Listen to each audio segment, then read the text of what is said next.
नई दिल्ली स्थित doctor Ambedkar international centre में सुशासन महोत्सव 2024 की आज के इस 2 दिवसीय आयोजन में रामभाऊ म्यालगी प्रबोधिनी के कार्यकारी निदेशक डॉक्टर जयंत कुलकर्णी जी, सामान्य डॉक्टर विनय सहस्त्रबुद्धे जी, श्री प्रभु गौरांग दास जी, अभय जी, छिपरा जी और डॉक्टर अंबेडकर इंटरनेशनल सेंटर में उपस्थित प्रदेश देश के हमारे सभी युवा साथियों,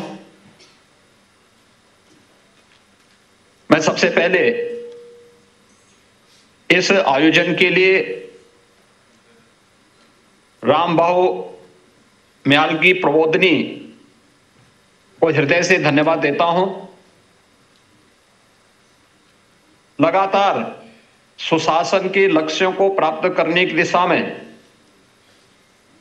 प्रबोधिनी के द्वारा जो प्रशिक्षण ओरिएंटेशन के कार्यक्रम चलते रहते हैं, यह लोकतांत्रिक व्यवस्था को न केवल सुदृढ़ करता है बल्कि विचार परिवार की उन भावनाओं को भी सुदृढ़ करता है जो सेवा और सुशासन को अपने जीवन का लक्ष्य मान करके सार्वजनिक जीवन में कार्य करने के लिए आए हैं। हम सब जानते हैं कि सुशासन महोत्सव 2024 आदरणीय प्रधानमंत्री जी के विकसित भारत के विजन को हम सबके सामने प्रस्तुत कर देता है। पिछले 10 वर्ष के अंदर हमें से हर व्यक्ति, पूरा देश ही नहीं बल्कि पूरी दुनिया आज एक नए भारत का दर्शन कर रही है। ये नया भारत जिसमें न केवल 140 करोड़ लोगों के विश्वास को अर्जित करने और उस विश्वास पर खरा उतरने के लिए अपनी योजनाएं हैं, बल्कि जिस नए भारत के माध्यम से हम लोग दुनिया को भी सम और विषम दोनों परिस्थितियों में नेतृत्व देने की सामर्थ्य रख रहे हैं। कि जो कुछ भी हो पाया है, यह प्रधानमंत्री मोदी जी के दृढ़ संकल्प और विजनरी लीडरशिप के नाते आज यह हम सबके सामने देखने को मिला है। देश के अंदर सुरक्षा का एक बेहतर वातावरण बना है, तो सीमाएं सुरक्षित हुई हैं। जेम ट्रिनिटी के माध्यम से जनधन, आधार और मोबाइल का बेहतर उपयोग करके भ्रष्टाचार पर प्रभावी अंकुश लगा है, तो डीबीटी के माध्यम से अंतिम पायदान पर बैठे हुए व्यक्ति तक शासन की योजना का लाभ सीधे सीधे पहुंचाने का कार्य भी हुआ है। एक भारत श्रेष्ठ भारत की जो कभी परिकल्पना थी, आज वो साकार हुई है। आज इसी का परिणाम है कि जो पहले हम भारतवासियों को बोला जाता था कि हमारा जो कुछ भी है ये तो एक पोगापंथी है, इस पर हमें गौरव की बजाय इसके लिए हमें लांछित किया जाता था, आज पूरी दुनिया उसकी तरफ आकर्षित हो रही है। याद करिए, जब योग को 21 जून की तिथि को इंटरनेशनली योग दिवस के रूप में 21 जून की तिथि तय होती है। लोगों ने प्रारंभ में हंसी उड़ाई।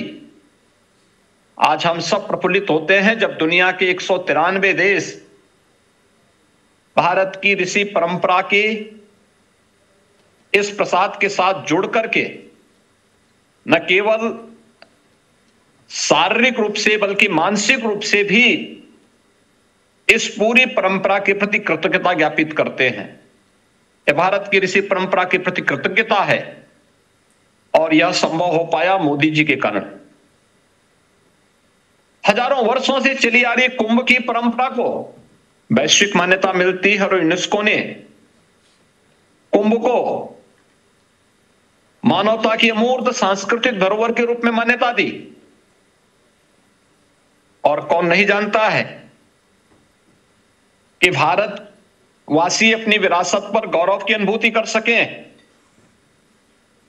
इसके लिए समय समय पर किए गए अलग अलग जो प्रयोग हैं वे हम सबके सामने उदाहरण हैं। हम वर्तमान में आजादी के अमृत काल के इस प्रथम वर्ष में कार्य कर रहे हैं। याद करिए, जब आजादी के अमृत महोत्सव का आयोजन पूरे देश में होना था, यह हम सब जानते हैं कि वर्तमान की जो हमारी लीडरशिप है, इनमें ज्यादातर लोग 1947 के बाद ही जन्मे हैं। तो स्वाभाविक रूप से आज का जो भारत है यह आजादी के अवसर के उन कार्यक्रमों का प्रत्यक्षदर्शी नहीं बन पाया था। लेकिन हम इस बात को कह सकते हैं आने वाली पीढ़ी के सामने कि जब देश जब अपनी आजादी का अमृत महोत्सव मना रहा था तो हर घर तिरंगा के माध्यम से हमारी भी उपस्थिति इस आयोजन के साथ जुड़ी हुई थी। यानी ये सभी चीजें दिखाती हैं कि देश को जोड़ने का अवसर, आजादी की लड़ाई में लड़ने वाले उन सभी महान स्वतंत्रता संग्राम सेनानियों के प्रति सम्मान का भाव हो, उनके स्मारकों को भव्य स्वरूप प्रदान करने का कार्यक्रम रहा हो, या फिर हर गांव और हर कस्बे में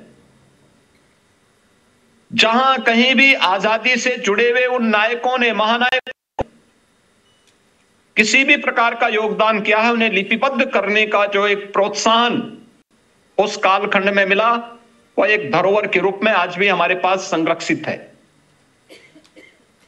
और भारत को उसकी सांस्कृतिक पहचान मिल सके, काशी विश्वनाथ धाम हो, केदारपुरी का या बद्रीनाथ धाम के पुनरुद्धार का कार्य हो, महाकाल का महालोक हो, या फिर 500 वर्षों का इंतजार समाप्त करते हुए अयोध्या में प्रभु श्री रामलला के भव्य और दिव्य और नव्य मंदिर में एक नई अयोध्या में उस नए धाम का दर्शन करने का सौभाग्य, जिस अयोध्या में पहले लोग जाना नहीं चाहते थे, जाने में संकोच करते थे, पिछले 18 दिन के अंदर 40 लाख से अधिक श्रद्धालुओं ने उसी अयोध्या में आके दर्शन किया है। यानी ये चीजें दिखती हैं कि अयोध्या आज दुनिया को आकर्षित करने की सामर्थ्य रखती है और दुनिया की सांस्कृतिक नगरी के रूप में अपने को स्थापित कर रही है। ये चीजें जो कुछ भी हो रही हैं, या इसलिए क्योंकि एक दृढ़ संकल्प के साथ मोदी जी ने देश को जो लीडरशिप दी है,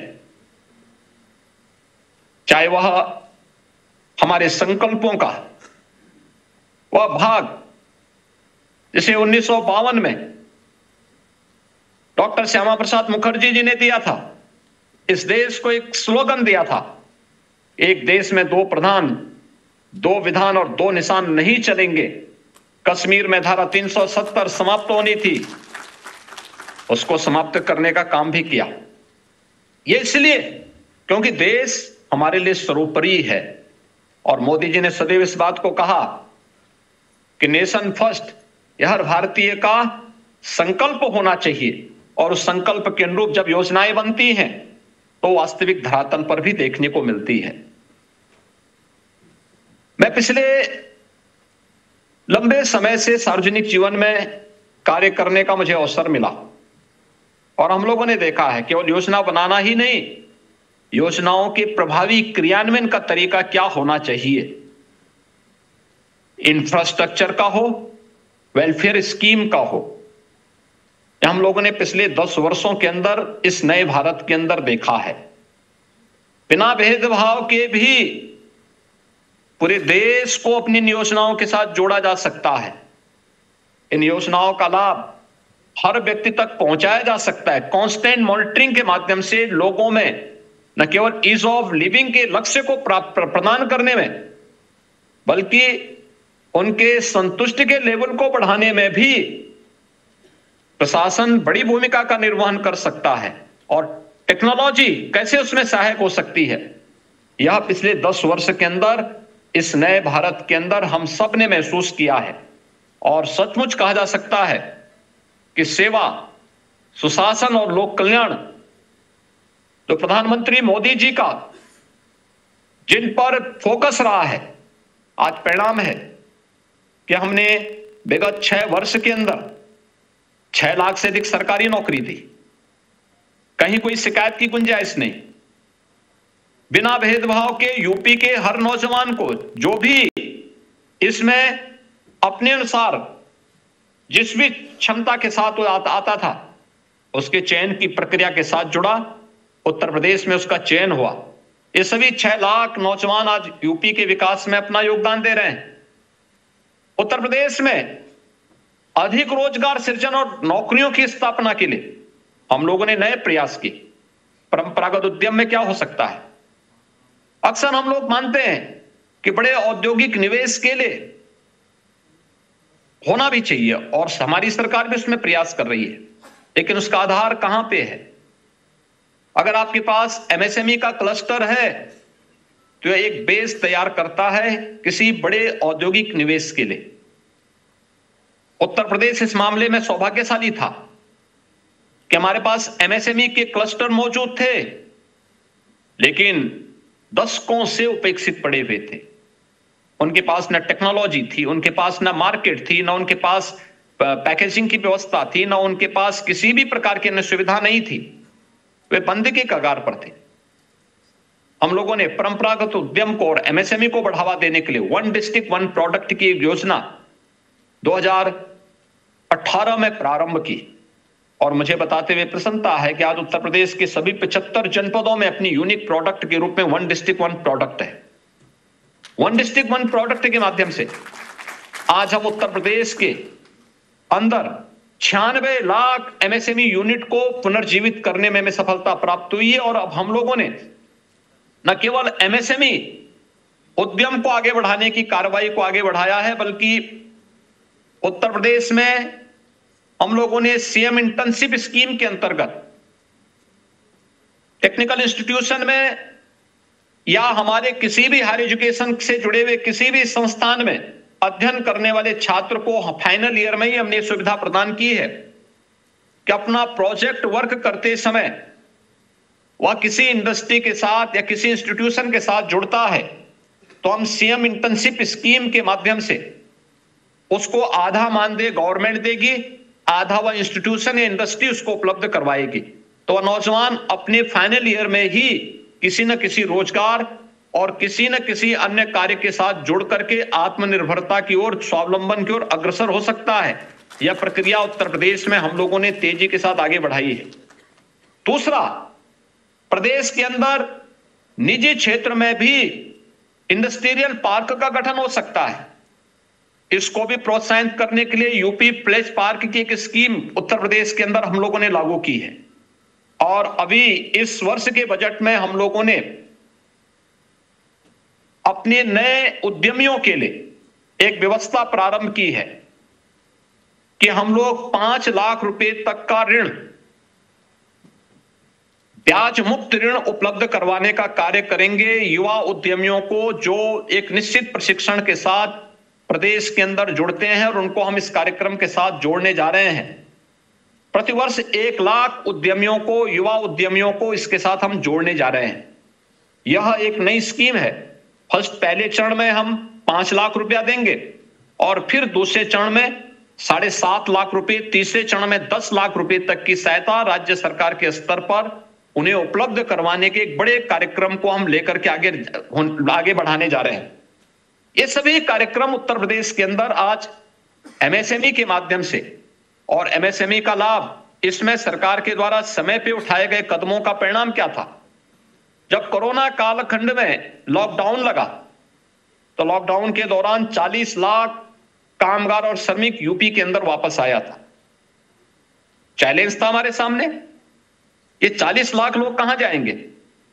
हम लोगों ने इनकी स्किल मैपिंग हम प्रारंभ में ही कर रहे थे और फिर मैंने एक अपील की प्रत्येक एमएसएमई यूनिट को कि भाई हम आपको एक सप्लाई चेन देंगे, आपके सामने कोई समस्या नहीं आएगी।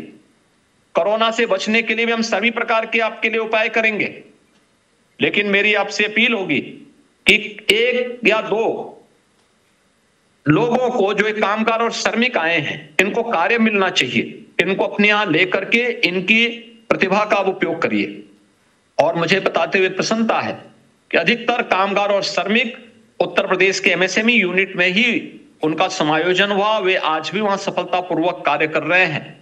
ये मॉडल भी उत्तर प्रदेश ने दिया और वह कार्य सफलतापूर्वक उत्तर प्रदेश कोरोना कालखंड में, कोरोना जैसी महामारी से आदरणीय प्रधानमंत्री जी की प्रेरणा, उनके मार्गदर्शन में हम लोगों ने सफलतापूर्वक इस महामारी का सामना भी किया, लेकिन किसी को बेरोजगार भी नहीं होने दिया। उद्यम हमारे चलते रहे। हमने अपने सभी 119 चीनी मिलों को भी चलाया। आज उत्तर प्रदेश का चीनी उद्योग पूरी तरह 2017 के पहले जो एक प्रकार का बीमार सा हो चुका था, बंदी की कगार पर था। न केवल चीनी उद्योग आज आत्मनिर्भर है, बल्कि उत्तर प्रदेश भी सरकार के द्वारा समय समय पर उठाए गए कदमों के कारण आज बीमारू राज्य की श्रेणी से ऊपर उठ करके एक स्वावलंबी राज्य के रूप में, रेवेन्यू सरप्लस स्टेट के रूप में अपने आप को स्थापित करने में सफल हुआ। आज उत्तर प्रदेश में हमारे पास सुरक्षा का बेहतर मॉडल है। हमने टेक्नोलॉजी का बेहतर उपयोग किया, एमएसएमई के क्लस्टर को प्रोत्साहित किया। परिणाम है, जिस उत्तर प्रदेश में लोग पहले आना नहीं चाहते थे, आज उस उत्तर प्रदेश में औद्योगिक निवेश के बेहतरीन प्रस्ताव प्राप्त हो रहे हैं।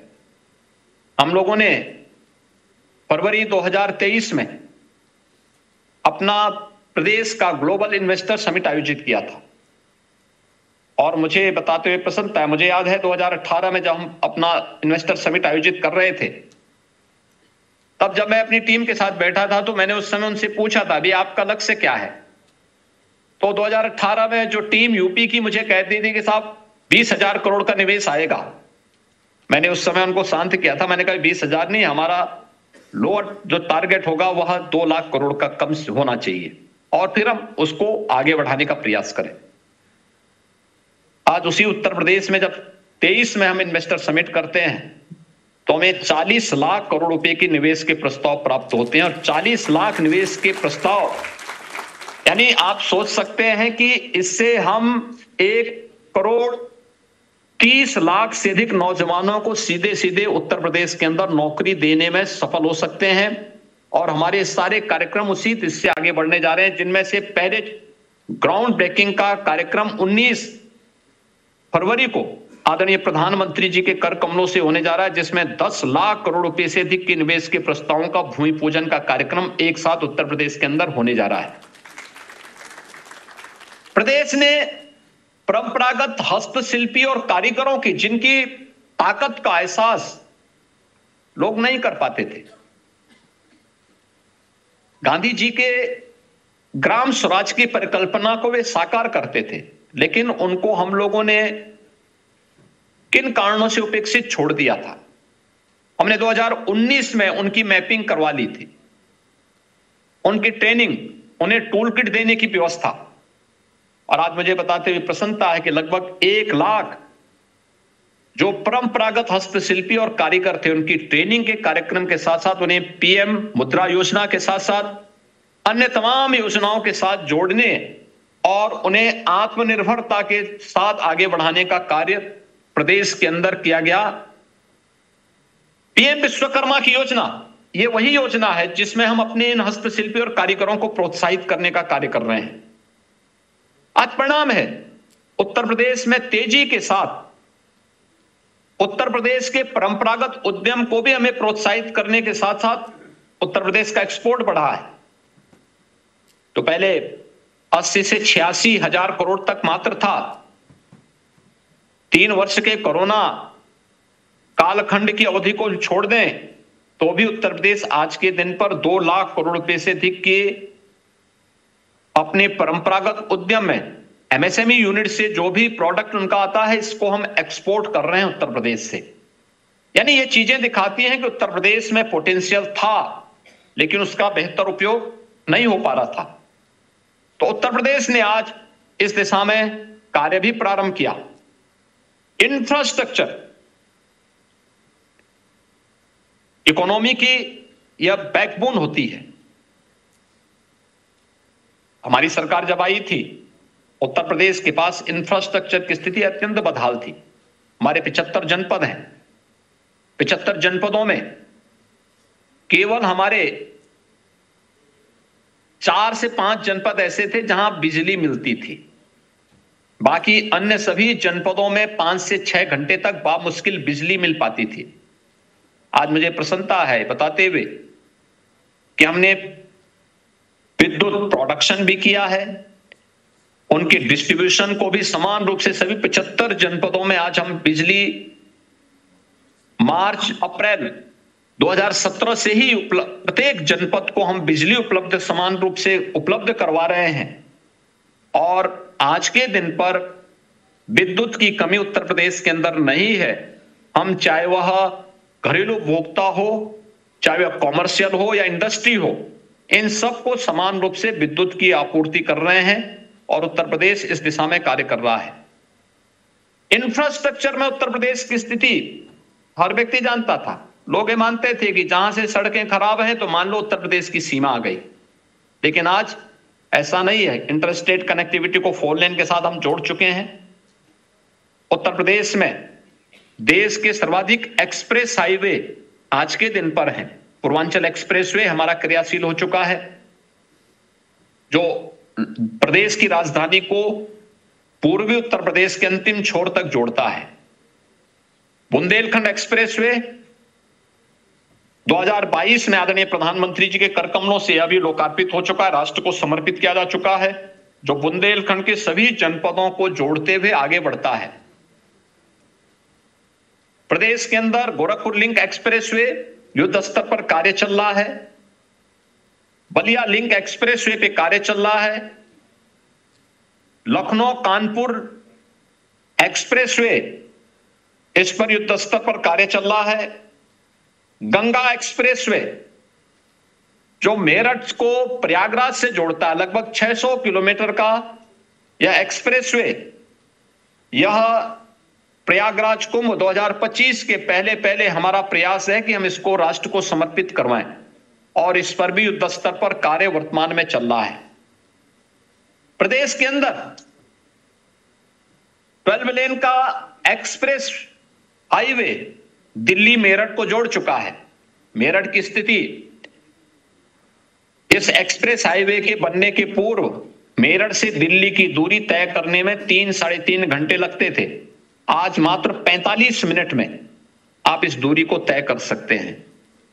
देश की पहली रैपिड रेल दिल्ली मेरठ के बीच में आदरणीय प्रधानमंत्री जी के कर कमलों से प्रारंभ हो चुकी है। आज देश के अंदर सबसे अधिक शहरों में मेट्रो का संचालन उत्तर प्रदेश के अंदर हो रहा है, और देश का पहला इनलैंड वाटरवे वाराणसी हल्दिया के बीच में प्रारंभ हो चुका है। इनलैंड वाटरवे अथॉरिटी का गठन हम उत्तर प्रदेश में कर चुके हैं। अयोध्या को भी इनलैंड वाटरवे के साथ जोड़ने की कार्रवाई उत्तर प्रदेश तेजी के साथ आगे बढ़ाने की दिशा में कार्य कर रहा है। उत्तर प्रदेश एक और जहां इन सभी बेहतर इंफ्रास्ट्रक्चर के लिए आज जाना जा रहा है, एयर कनेक्टिविटी को हमने बेहतर किया है। 2017 में जब हमारी सरकार आई थी तो मात्र 2 एयरपोर्ट हमारे पूरी तरह क्रियाशील थे, और आज उत्तर प्रदेश में 4 इंटरनेशनल एयरपोर्ट हैं। 5वां इंटरनेशनल एयरपोर्ट हम बहुत शीघ्र लेके आने वाले हैं। अयोध्या में इंटरनेशनल एयरपोर्ट हो चुका है। कुशीनगर में इंटरनेशनल एयरपोर्ट पहले से कार्यरत हो चुका है। जेवर में बहुत शीघ्र नए इंटरनेशनल एयरपोर्ट के साथ बहुत शीघ्र 10 नए एयरपोर्ट उत्तर प्रदेश के अंदर हम फंक्शनल करने जा रहे हैं, जिन पे वायु सेवा हम दे देंगे। इनका कार्य पूरा हो चुका है और आज मैं कह सकता हूं कि लगभग 21 डोमेस्टिक एंड इंटरनेशनल एयरपोर्ट के साथ उत्तर प्रदेश देश के अंदर बेहतरीन एयर कनेक्टिविटी के लिए आज जाना जाएगा। डेडिकेटेड फ्रेट कॉरिडोर के लिए भी लॉजिस्टिक की जो अनंत संभावनाएं यूपी के अंदर होनी चाहिए। अनेक रोजगार के सृजन के माध्यम बनेंगे। सर्विस सेक्टर में हमारे पास जो अनेक संभावनाएं हैं, इन संभावनाओं को आगे बढ़ा रहे हैं। खेती किसानी पर जो ध्यान दिया जाना चाहिए था, यूपी में तो आप सब जानते हैं हमारे पास पर्याप्त जल संसाधन भी है, अत्यंत उर्वरा भूमि भी है, लेकिन किसान उपेक्षित था, आत्महत्या कर रहा था। इसी उत्तर प्रदेश में 2014 के पहले आत्महत्या करता था, 2017 के पहले भी लोगों आत्महत्या करने के लिए मजबूर थे। आज परिणाम क्या है? कृषि विकास की दर को पिछले 6 वर्ष के अंदर 3 गुना से अधिक बढ़ाने में उत्तर प्रदेश को सफलता प्राप्त हुई। इस दौरान प्रधानमंत्री कृषि सिंचाई योजना के माध्यम से उत्तर प्रदेश के अंदर हम लोगों ने लगभग 23 लाख हेक्टेयर लैंड को अतिरिक्त सिंचाई की सुविधा उपलब्ध करवाई।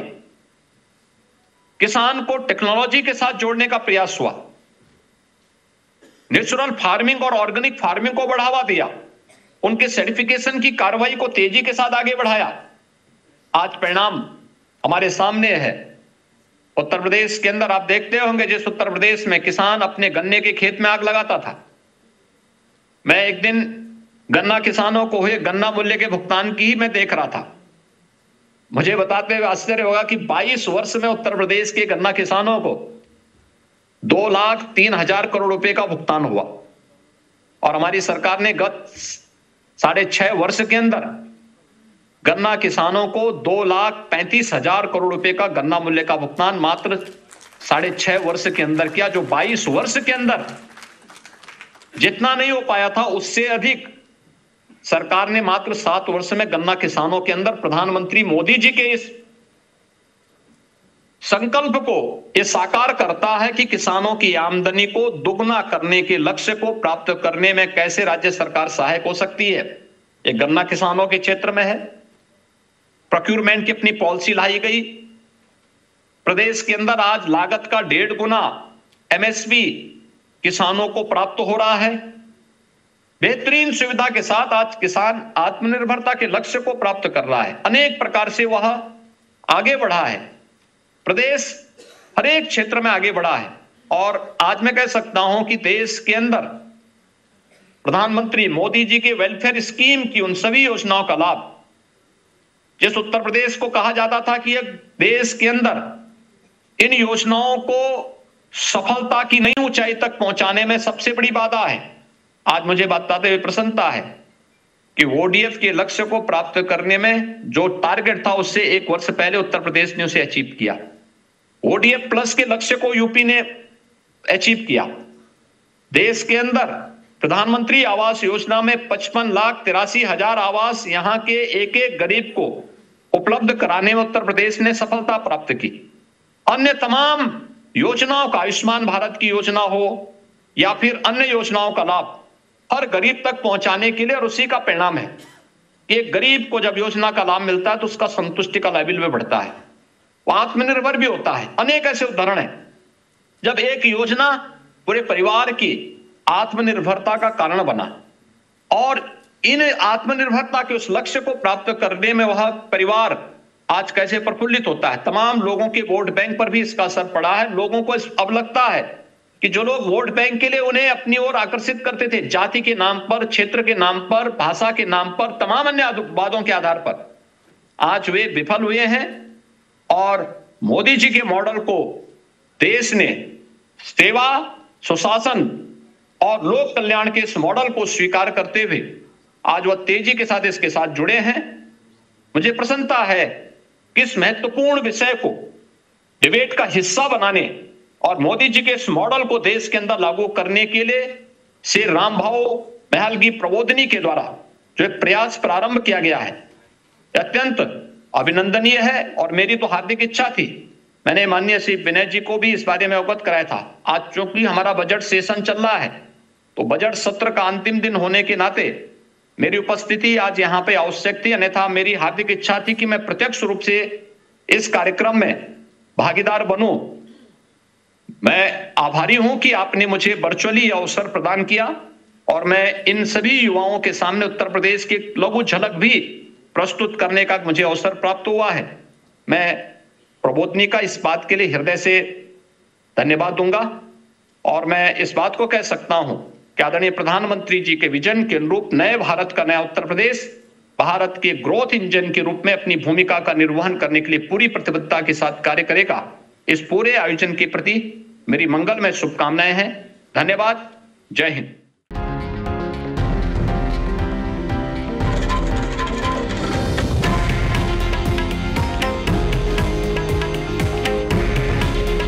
हे आहे देशातील नंबर 1 न्यूज नेटवर्क आणि आपण पाहत आहात TV9 मराठी।